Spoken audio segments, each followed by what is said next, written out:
All right, we've officially entered the back half of season 4. This thing is just loaded from top to bottom, and we're getting started with the laws of gods and men, or as it's better known as Tyrion's trial episode. This is another one of those episodes that I think in the long run, people kind of forget that, like, oh yeah, there's other stuff that happens in this episode other than just the main event that people watch it for. I feel like that could also be applied to Hardhome as well, where everyone watches Hardhome. They're like, okay, we're just ready. When's the White Walker attack him? When's the White Walker attack him? And they forget that, like, oh yeah, there's a bunch of other storylines that we have to sit through. And I kind of had the same feeling going into this episode. I don't know. What are your thoughts on that, Pat?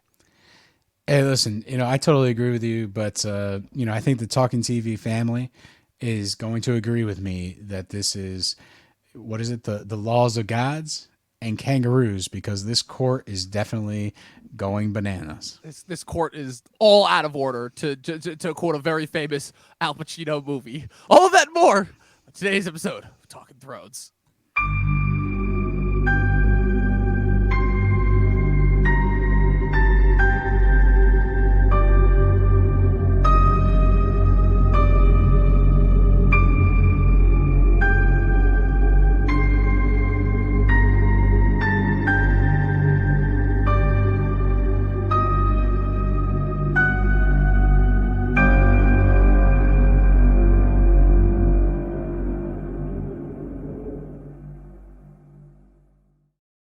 So, Pat, I was actually doing the math here, and obviously, there's 73 episodes of this show's entire run, so obviously the math is never going to line up as there being like a perfect halfway episode, but somewhere between this episode and the next episode, we're roughly at the halfway point of the entire show's run.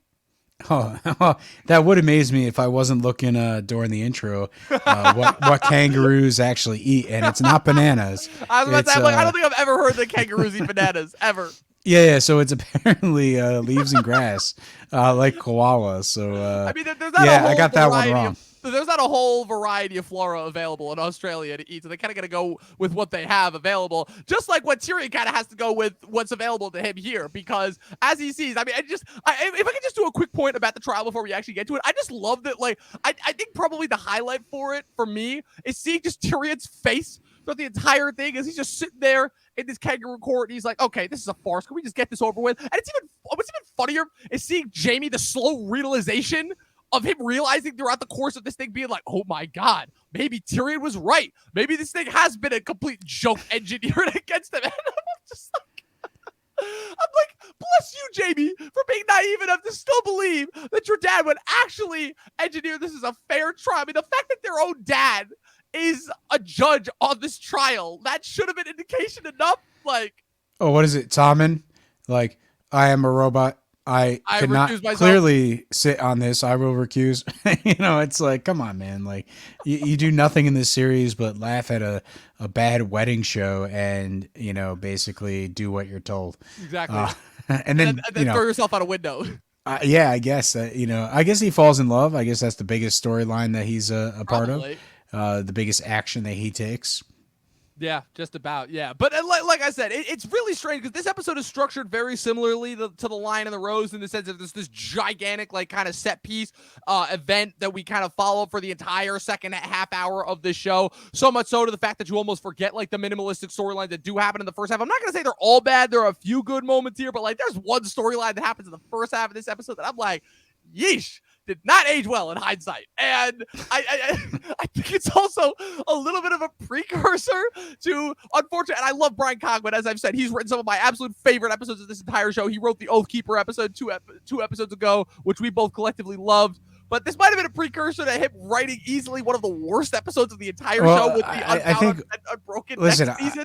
I think we should just start right there. It's, hey, listen, this is the infamous Theon gets a baths episode. Yes. I don't know how else to say it. So basically, bad. Oh my God.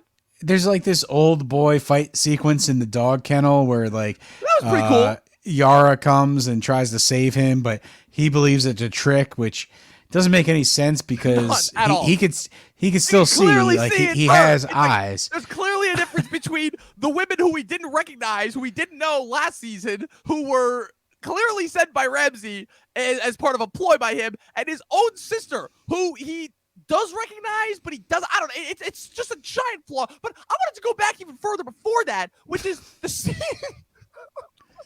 Okay, go ahead. You lead on this one. The scene where they're sailing to the Dreadfort, and first off, like just the logistics of how they get to the Dreadfort, like because I geographically it makes no sense because the Dreadfort is one of the castles that's on the other side of the continent, so it's not like they can just like sail right into Moat Kylan or right to Deepwood Mott or any of the other or like Lannisport, for example, in the south, or any of the other castles that are on the west side of Westeros. Why we're close to where the Iron Islands are. They gotta sail down around like Old Town and then all the way back up to get to the Dreadfort. So that sort of kind of explains why it took them so long to get there. But then you have this bizarre editing structure where you have Yara making this grandiose speech, reading a letter that Ramsay sent to us last season, recapping us that we could have possibly forgotten, intercut with Ramsay having sex with Miranda. And I'm like, what does this serve? Like, what are we doing here? Like, what is the point? Well, hey, listen, it's he's busy, and they're gonna sneak in and they're gonna get Theon. They're gonna take him out. So like, obviously they need to give him something to do. He likes two things. One, making love, and the other, torturing people. So we've had enough torture. They basically put him in relaxation mode, or well, probably both are relaxation modes. But that's another.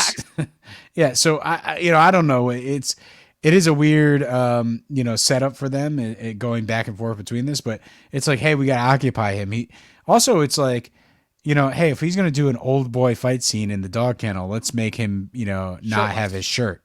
I had that written down as a point there as well. Because, so like, you have Yara and them climbing over the walls. You have them like holding the one guy captive. And I love how the one guy just like tries to lie at first, and then he like doesn't, and then they get to the kennel and like she kills him. And I'm like, I don't know, that scene always just kind of threw me off. But like, that's probably the most logical thing about this entire sequence is her cutting the guy's throat.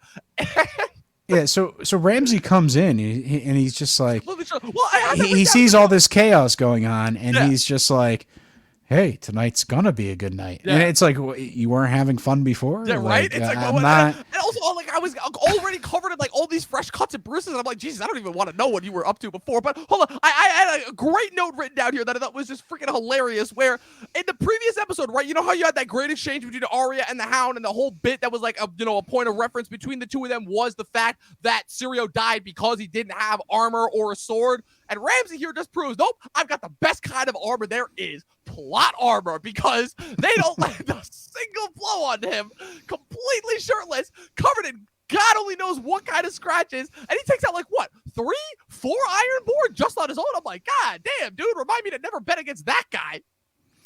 Well, listen, they paid the iron price. They decided to go up against a shirtless Ramsay, and, you never go up against a shirtless Bolton in this series, apparently. Yeah, we're having fun, but yeah, this entire sequence is a mess. Like, besides the fact that it was never in the books, like, we've talked a lot about how this season, Benioff and Weiss really added a lot of scenes that helped to flesh out, like I said, what was already a very minuscule section of the third book. But for them to just add this scene, it really has, like, the only thing that it kind of sort of adds later on is like to sort of justify like why Yara's pissed at Theon when he comes back to the Iron Islands later on. But I'm like, sure, I guess, but like, okay, like, I don't know, like this, and then for them. Well, I'm just gonna cut you off because I just feel like every time we talk about the Greyjoys, it comes down to the idea that pretty much this starts off hot. Like, Theon's a great character, he gets kidnapped by Ramsay and all this stuff start happening. And we really want to believe that he's a character. He's going to, fight adversity. He's going to become, we're playing the long game. Sometime at the end of the series, Theon Greyjoy is going to be important and do something cool. And we're going to, as fans, appreciate that. Unfortunately, the Greyjoys, I feel like they didn't know what to do with them throughout the series. Like, they have some great moments. We kind of are all on board the Greyjoy train, and then all of a sudden it's like, oh, they're just characters in this universe. They're not important. So, I feel like it goes back and forth. It's sometimes I'm willing to, believe that in some way that the story is going to progress with them. And then all of a sudden it's like, oh, well, we just throw a scene in there. Not, it's not too bad of an action scene in this episode. It kind of makes sense that she would go and try to rescue him. I guess showing the trauma and like how traumatized he is, is fine.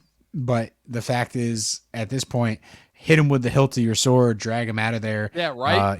Fireman carry or something like that. Not that difficult, really. It's like again, just the logistics of it are just so bad. There's so many ways that they could have just like knocked him out and just sort of dragged him out of there before Ramsay shows up without his shirt. It's I don't know. It's like rethink the scene. Yeah, it's not good. And then for it to end, it's just like, oh, where is he? Oh, he's dead.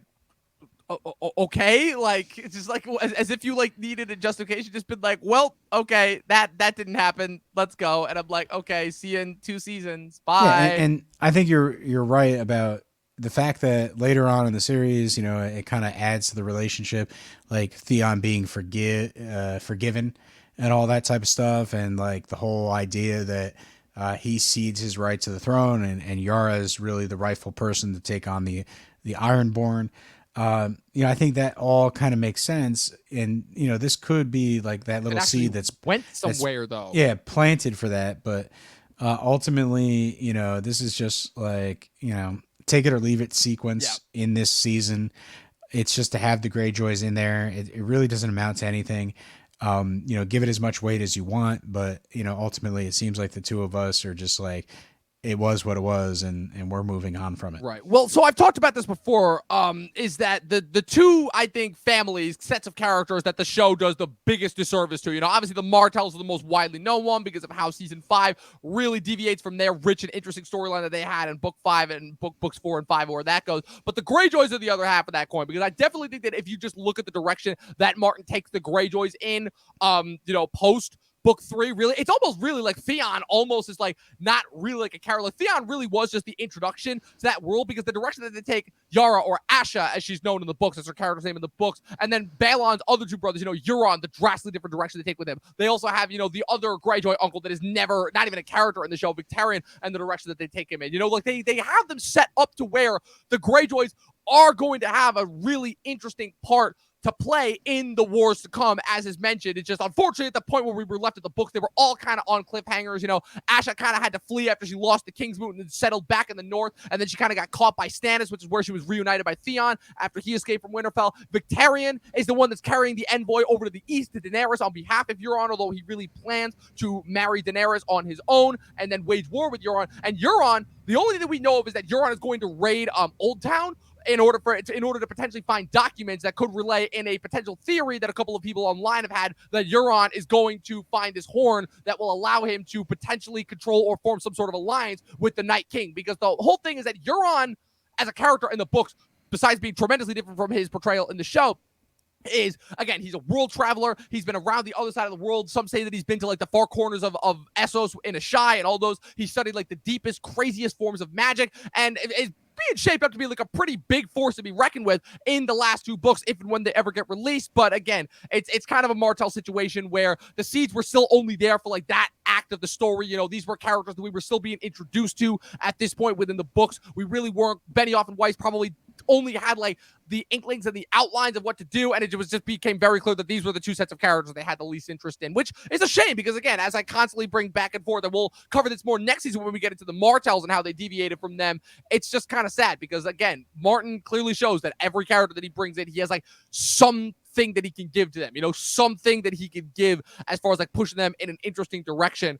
Another instance of where Benioff and Weiss kind of screwed up with the character from the books, but we're not quite to that point yet, is Stannis, because this scene, while it only opens the episode, I do still say that this scene and the Daenerys sequence in Essos, contrary to the attack on the Dreadfort from the Ironborn, those are 2 actually pretty well written scenes, and 2, I think, really, really like well intended scenes that get their point across as far as what we're trying to go for. Where Stannis and Davos, you have them sailing into Braavos. You have this really cool shot. It's the first time we actually see Braavos on the show before Arya spends the next 2 seasons just wasting time there training with the Faceless Men.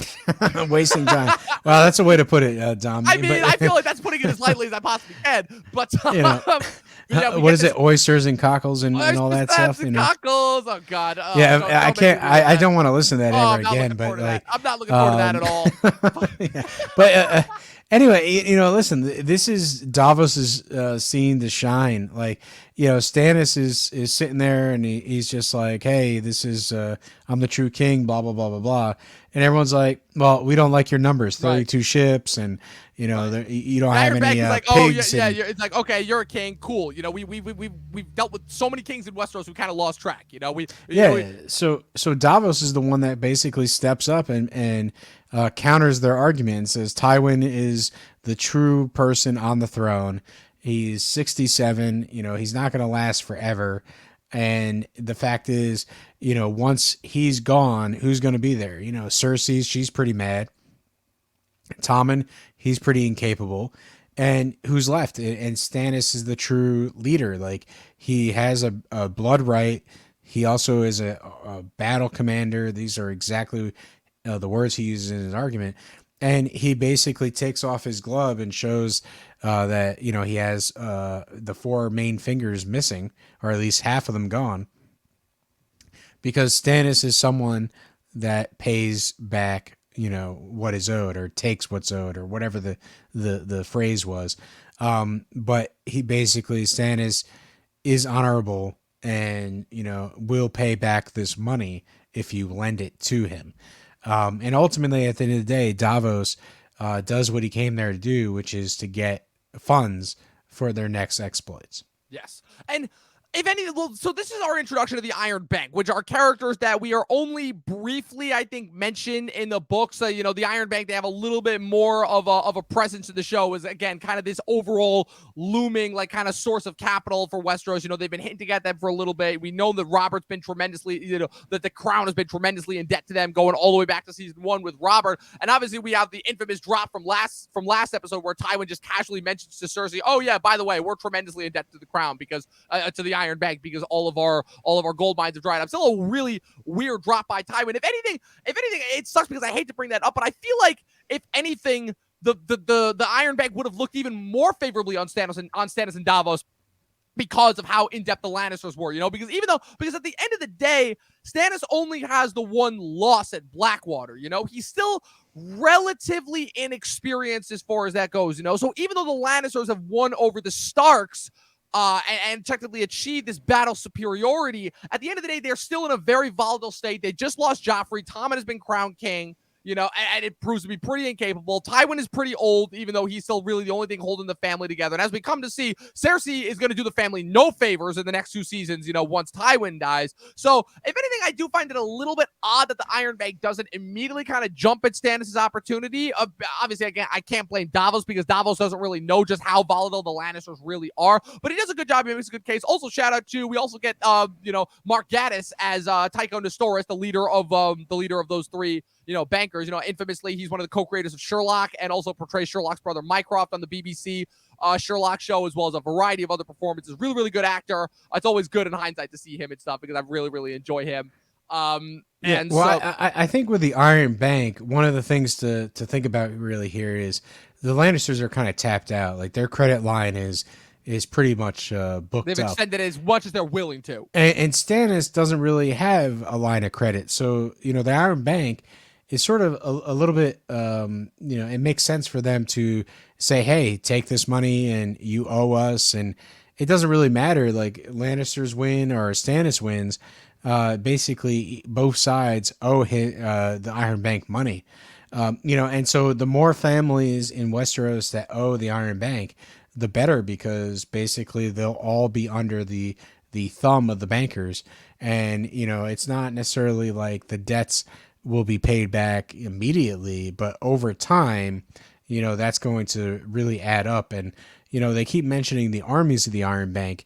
The Iron Bank might actually have some sort of claim and be able to come into Westeros and ally with pretty much any family that they want, and, decide what their taxes are and what sort of, revenue stream they get for whoever ends up winning and controlling Westeros and the Seven Kingdoms. Right. As has been previously said on the show, the Iron Bank does not have any stake in who sits on the throne. The only thing they care about is getting their money's worth. That's the whole thing. If they invest in one side and that one side doesn't honor their debts, then they will just go and invest in the other side. You know, scared money doesn't make money. As the Iron Bank they said, lives by that creed. Westeros tells the story of kings and bloodlines. Theirs tell the story of numbers. Much more succinct, much more straight to the point, much less open to interpretation, as Tycho Nestoris says to them. So we have another really, really good sequence. Like, it's interesting because this sequence is one of those ones where it sucks as to where it goes within Daenerys' arc throughout Meereen, because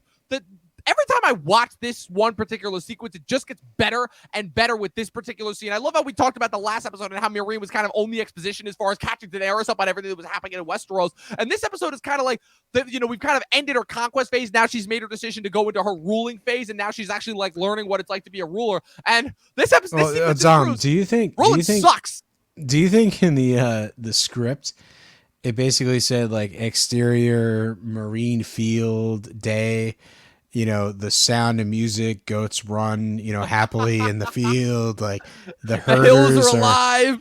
Yeah, the hills are alive. The herders are just kind of like singing and having, a great time. And then I don't know. Could you all of a sudden, dragon kills everything. Could you have thought of like a more like happy, like, peaceful setup to before just dragon fire, right? And the crazy part is that Drogon's not even as big as he gets in later seasons when he starts to like really lay down some damage. But still, like, I definitely think it's a good foreshadowing as to like the kind of like the damage and the destruction that these things are going to bring once they reach full size. I think it's very, very effective as, like you have the looming shadow up, the effects are a little bit better on him. He gets closer to the kid as he looms over, and then he just goes in, roasts the one, carries it up. Like you see it like roasting while he's carrying it off. And like, it's really, really well done sequence, I think. And then we cut to Daenerys in the throne room. The farmer is going to, the farmer presents the goat bones, and Daenerys kind of just writes it off. Yeah, she's like, I'll give you the goat's weight in beans.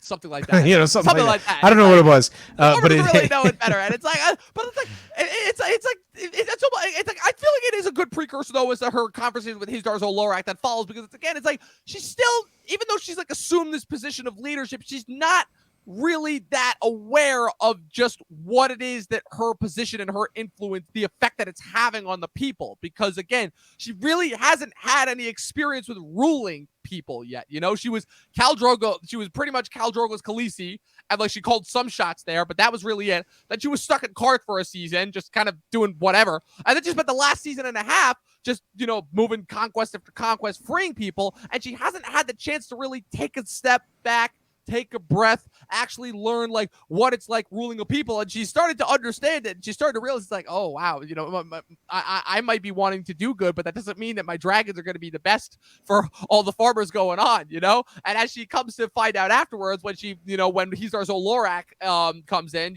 she's making all these claims like, Hizdahr, he's in one of the most oldest and most rich families in all of Meereen. And he talks about his dad. She's like, "Oh, I'd love to meet your dad." And he's like, "Well, you did. You crucified him." And like just the look on her face just changed. It's like, oh, it's also awkward. like it's also she's like, "Well, they all deserved it," and he's like, "Well, he spoke out against it and was overruled." And it's like, well, tough. Yeah. Basically, if you were part of that, Meereen's noblemen. Yeah, exactly. If you were part of that ruling class, you were part of the sort of old way of thinking about things. And, you were complicit. And so, to a certain degree, it's kind of a back and forth. Like, obviously, he did not want his father killed. It is a well-written dialogue sequence as far as, like, presenting the different sides of the coin, Yeah, but there's sort of a sense that both sides are right here. Yes. It's like 100%. Daenerys didn't really look too far into it and didn't really, seek a proper punishment for each individual. She just kind of did this blanket punishment for all of them. But at the same time, when you talk about being complicit and having your ruling class do horrific things, like, you're sort of responsible for those things as well. So I don't think there's a black and white in this scenario. It's just made clear to Daenerys that this is a gray area and you have to operate differently in that type of situation. Yes, 100%. And like I said, the conversation, the dialogue that happens between them, it's really, really great, where she's trying to like throw all this stuff on him and he's like, I can't really explain or, take credit for or justify the actions, the heinous actions of all these other masters. All that I can do is just beg, for as a son, for your mercy, as far as like being allowed to lay my father to rest. Like he said, it's like the past is the past. I loved my father, I miss him, but whatever the case is, this has been done. And she realizes it's like, yeah, it's all to kind of like iron home the point that like, yeah, this idea that this simple like black and white idea that she had in her head, as far as like as far as like doing the right thing versus ruling, those are two completely different things. And again, we talk about how it results in the final act of the show. I will say, again, the seeds, the Mad Queen seeds are there. The more and more that I watch and go back and rewatch this show, re-go over these scenes that I've seen 100,000 times, I continue to stand by my point that the Mad Queen seeds were there. Like, all of this stuff, I think, is set up, for better or for worse, whether it was Martin, whether it was D&D, whatever the case, like, this stuff was set up as far as her trauma from a young age, her, like, wanting to, like, kind of propel that into, like, making sure that what happened to her never really happens to anyone else, then her actually, like, learning how the real world works. All of that stuff is there. It's just... Yeah, well, I think it's one of those things where they, before starting the show, knew their character. And, they write this thing like season to season. They might not necessarily know. They might have the overall arc of the series, but every season they sort of get in the writer's room. They figure out what they want to do episode to episode, and they flesh it out. But they definitely knew their characters. They definitely knew the overarching plot lines that they wanted to go for. So, it seems like magic, right? Like all of a sudden you watch season 4, you watch season 5 and 6 and so on. And all these things seem very deliberate. And it's just because they knew their character and they were able to make interesting scenes that really, accumulated into sort of ultimately what they became. And so, it's like, who knows if they're these, ultimate writing masterminds that were able to figure this out and like plot everything prior to writing it. Or maybe they just knew their characters and they, wrote good scenes along the way and they took us on a great journey. And in retrospect, it all basically seems to be well thought out. Yes, 100%. But let's get to it. Again, it's the title of the episode. It's the centerpiece of the entire thing. Like I said, King's Landing came back with a vengeance this season after being kind of on the back burner last season, and it's what we would. This was an event that I had been waiting for since I read the books. Like I said, going into season 4, there was a reason why this was my most anticipated season. In hindsight, I think the reason, looking back, why I still enjoy season 4 more than season 6 is because what I'll say about season 6 is that season 6, all the moments in that season were, again, for the most part, original to the show. We had surpassed the books by that point. So obviously, getting Battle of Bastards, getting all like that cool stuff that we got in season 6 was awesome and refreshing, but just seeing again how many awesome things that still had yet to come at the point where they left off in season 3 of A Storm of Swords. Like I said, the Red Wedding was just the tip of the iceberg as far as the amount of crazy stuff that we were about to get, and the fact that it was the first season that I was watching week to week after having binged the first 3 seasons, and just every moment. It was the first time in the show's history that I was just waiting for every awesome moment, and every time it happened, it delivered. It's like we got Jamie reuniting with Tywin and turning him down with the Kingsguard. We got Joffrey's wedding and death. We got Jamie giving the sword to Brienne, the Oathkeeper moment, and now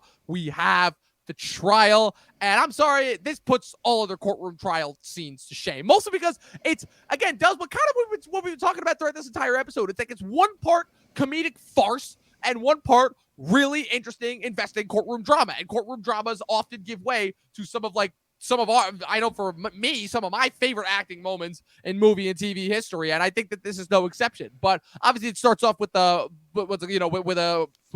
small council scene. We haven't had one of those in a minute. We have some new additions: Mace Tyrell, Oberyn Martell.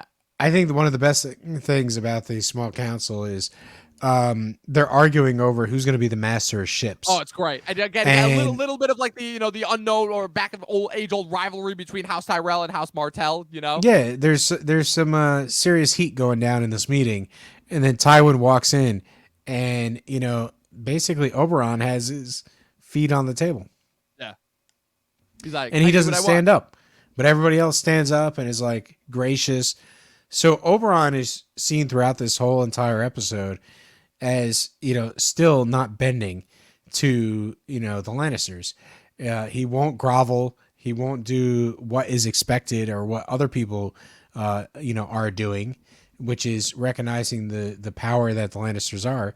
He basically sees himself as an equal. And if you're going to waste his time and he's going to be sitting in this small council meeting, well, guess what? He's going to relax and he's going to wait and he's going to see if you have anything good to say. So I think it was a very telling scene of just about Oberyn's disposition prior to going into the trial, right? He's supposed to be that third guaranteed vote, that basically puts Tyrion into, the Game of Thrones equivalent of the guillotine, whatever that is. But the fact is, Oberyn is shown as really being suspect and really not coming into the fold of the Lannister organization. Yes, 100%. And, quick bits of exposition here as far as recapping Tywin. The Hound has been seen in the Riverlands. I love the scene where he's just how many bags of silver do you think it would take for it to get any common sellsword to actually be stupid enough to try and take on the Hound? I love that line. And he's just 10, I think, Caesar. It's I may as well make it 100. He's at the very, they just love out there just they've just given up on the Hound. They're okay, we really don't need him, and, also the big takeaway here also is Daenerys and the fact that, okay, I had it written down here in my notes here where it's oh my God, Tywin is finally taking Daenerys seriously after, again, the only legitimate point that Joffrey has brought up in his entire short reign as king last season when he talked to Tywin about Daenerys and the fact that she has, dragons still. And Tywin kind of poo-pooed it a little, and now everyone is finally saying, they're yeah, she's taken over the slave cities. She's got Jorah and Barristan advising her. And Tywin once again admonishes Cersei for firing him with the King's Guard. And he's that was a really, really terrible idea. It didn't matter. Once again, emphasizing Joffrey didn't die on Sir Barristan's watch, and saying that now she's got an army of Unsullied. She's taken over the slave city and she's got their dragons. Tywin now knows at this point is look, I can keep dismissing the dragons as much as I want, but at the end of the day, she's become a problem and she needs to be dealt with before she eventually turns her eyes to Westeros. And Oberyn, when you have Tywin and Oberyn agreeing on something, that is a problem, to say the least. So this is kind of the beginning of the concocting of the plan. He finds that, Jorah's not spying on her for us anymore. Okay, how interesting. And then he turns to Varys, can one of your little birds find their way into her encampment? And so that's kind of the beginning of the revelation of Jorah as a traitor to Daenerys that we find out in a couple episodes. Again, not exactly how it happens in the books, but still, I think, because in the books, obviously, it's Sir Barristan, when he reveals his identity to Daenerys, that reveals Jorah as a traitor. But, yeah.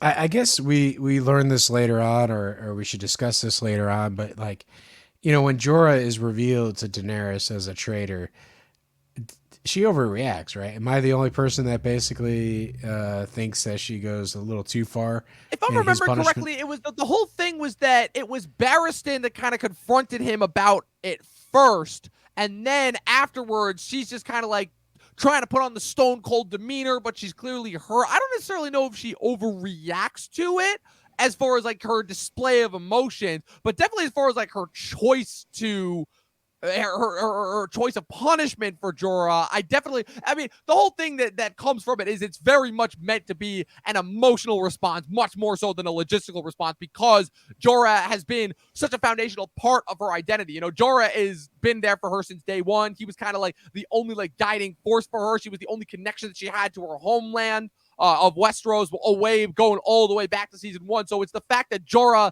it's the revelation much more so than the actual action, because by the time it's revealed, he hasn't been a spy for several years at this point. He's fully committed to her once he saw the dragons hatch. So like I said, it's meant to be conveyed as much more of an emotional response. So I think it works because it serves the purpose regardless of whether she overreacts or not. I think Jorah's obsession and just how he handles the banishment and basically try to get back into that's a little weird. Her graces. That's a little weird. No, it's kind of the the safe side of creepy. He doesn't quite go over that line. But it's almost kind of creepy, how he thinks, and bit. But it's he's protective. He basically truly believes in her.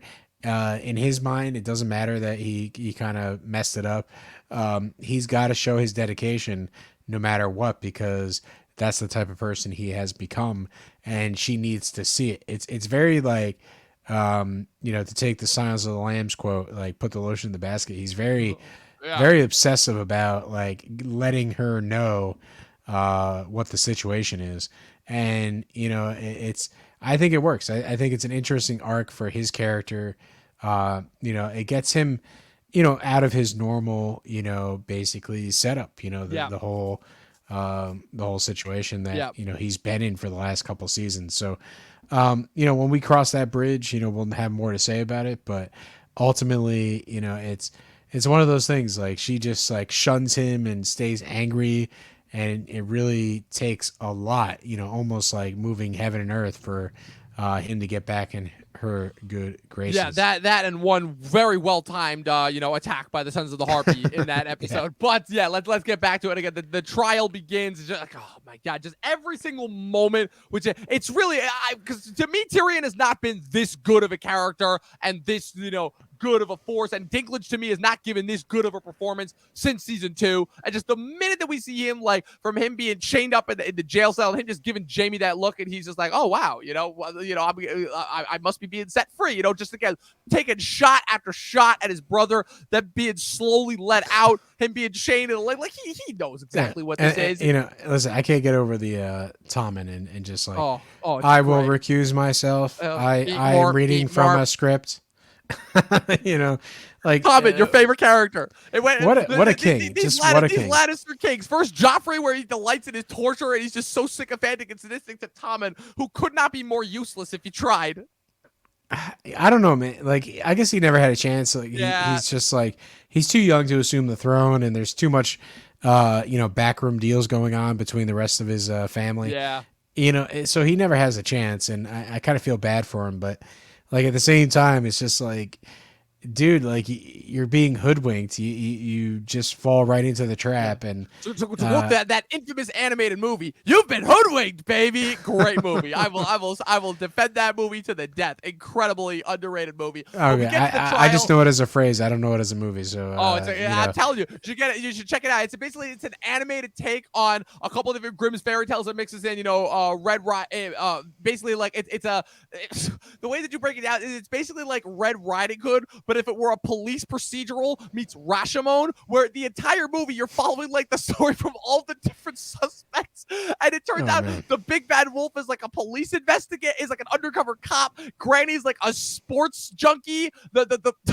The woodsman wants to be an actor. It's wild stuff. It is absolutely wild stuff. So you're describing a totally separate movie, not a planned prequel to this show? No, I promise I'm not doing a planned prequel to this show, because it is ludicrous to say the least. This is not going to be a B storyline in the House of Dragons? No, although if they did make this a B story in the House of Dragons, I would really give them props, because that would be insane.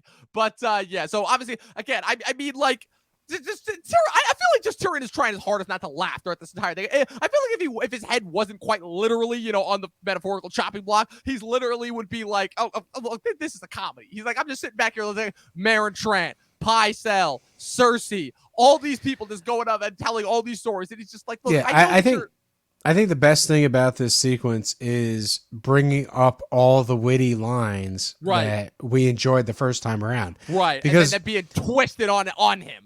Exactly. Well, it's also twisting it on us, the audience, because we backed him. We fell in love with this character because of those lines, because he slapped Joffrey around the throne room. So all those actions that he took, that we the fans backed and enjoyed. Essentially, this trial is against not only Tyrion, but it's against us, the viewer, that really fell in love with this character. And things aren't looking good. Like, we're on the ropes. Tyrion's on the ropes. And, there's nothing really Tyrion can do. And for the most part, we see him sort of giving up. It's sort of like that down moment in a Rocky movie where he's just like, should I even try to get back up on in between montages? Yeah, well, I'm talking about the final battle, right? Right. It's like, it's round 8, 9, 10, and Apollo Creed's got him down, on the ground a couple times.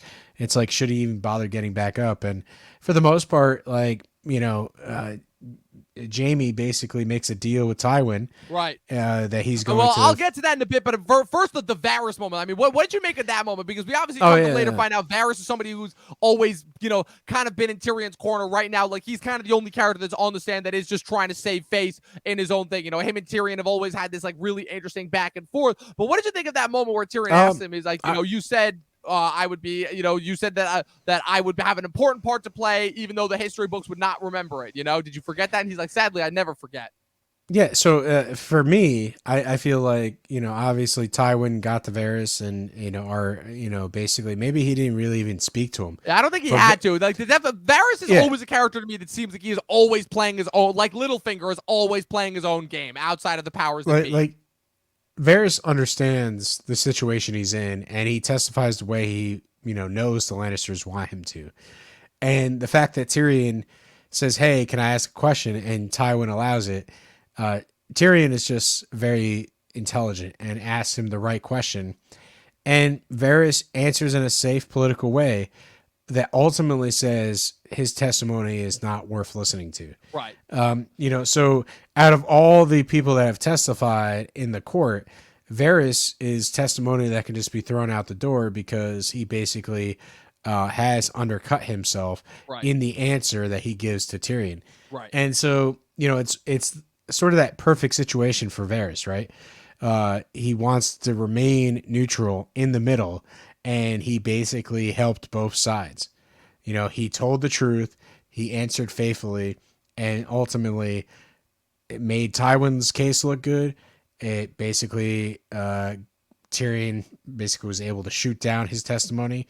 And so at the end of the day, it's really doesn't, it's equal value to both parties. Yes, 100%. That's a good analogy. Yeah, because that scene always threw me off. I think it kind of, again, goes hand in hand with Varys' discussion that he has with Oberyn also prior to the trial, which is also an incredible scene. That's one of those scenes where I just, whenever I'm going through YouTube and I love rewatching clips from Game of Thrones, that's one that constantly pops up, the discussion between Oberyn and Varys, and, Oberyn trying to, appeal to Varys. It's very, to me, reminiscent of the back and forth between Varys and Littlefinger from season 1, where they're constantly like, kind of, trading back and forth their barbed wires and, the kind of their own aspirations of going for the throne and kind of their motivating factors behind it. And Oberyn and Varys have a kind of an interesting discussion. That's almost eerily similar to the discussion that Varys and Shae have at the end of season 3, where Oberyn recognizes that Varys is from across the Narrow Sea, from the Free Cities, despite the fact that Varys has lost his accent. And then he tries to like appeal to Varys' sense of, of desire.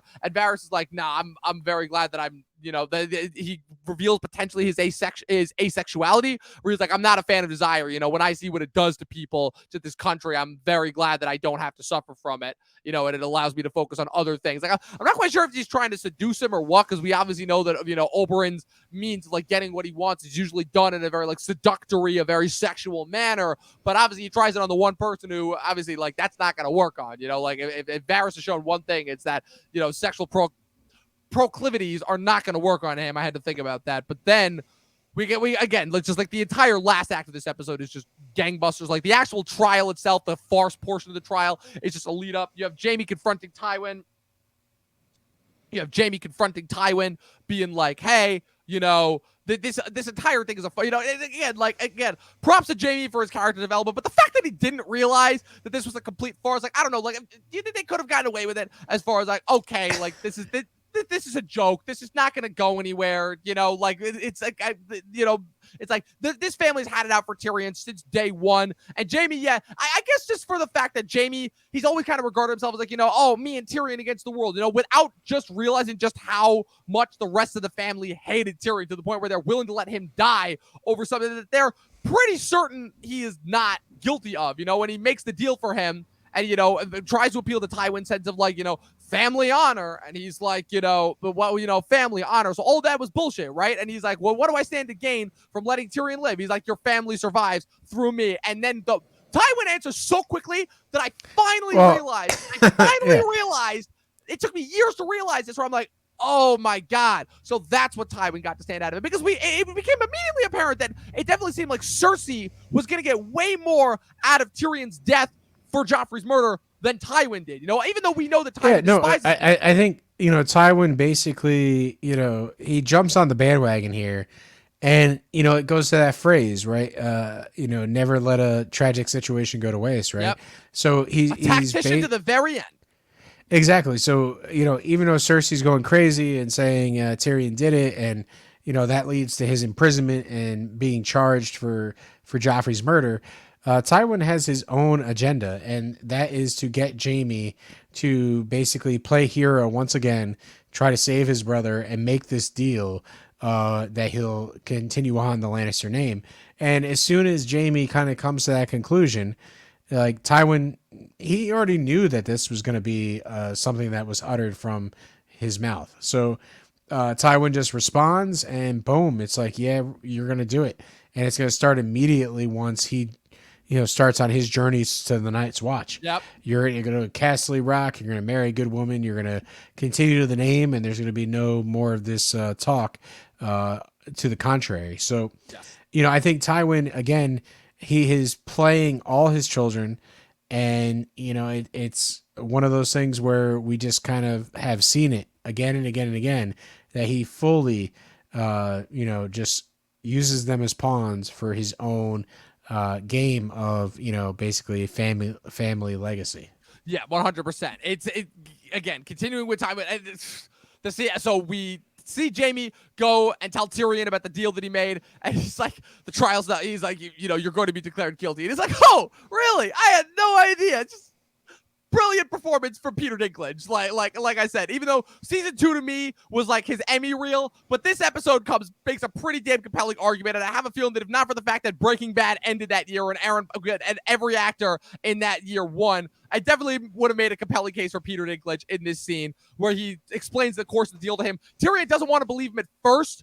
He's like, I seem to remember Ned Stark getting offered the same deal. Jaime's like, father is not Joffrey. You will actually walk out of here with your head. The trial resumes, but unfortunately, Jaime has put it all out there for not because again, Tywin had this engineered from minute one where he's like, okay, I'm going to bring out Shae at the end. She's going to be the linchpin for Tyrion. I'm also going to use this to get Jaime back because we know that Jaime cares about Tyrion, and I'm going to use that in order to try and get him back as my golden boy. Like, somewhere in there, that plan lined up almost too perfectly. Like, there had to be a linchpin in there somewhere, and obviously we come to see it's because he very, very much underestimated Tyrion's love for Shae, which again, this entire sequence, as far as how it results ultimately in Tywin's undoing, is because Tywin always thought that Tyrion only ever regarded, Shae and the previous women that he'd been with as objects. He severely underestimated Tyrion's actual feelings towards Shae, which he does not realize just how much he's weaponizing him. He's just trying to do this as one final fuck you to Tyrion, as far as considering him and the embarrassment of the family, but he doesn't realize just how much he's destroyed Tyrion with this one move from like an emotional and psychological standpoint, No, 100%. And, it's amazing just like how far Shae goes.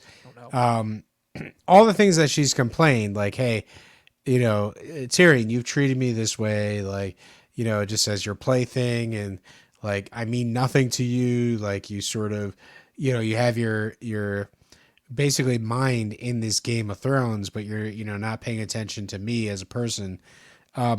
Basically, she takes all that anger and turns it around, and she tells sort of that dystopic story that she has warned him against the whole time. It's like, this is how you view me, this is how you treat me. And we've seen him not really do that. Like, he just doesn't want to get his head cut off, and ultimately he has to hide her, he has to basically love her in private, and all those things, all those insecurities that Shae has because of the position she's in, that's what's used against Tyrion. It's essentially, you captured me, you made me wait in your chambers in private, and you did all these horrible things to me.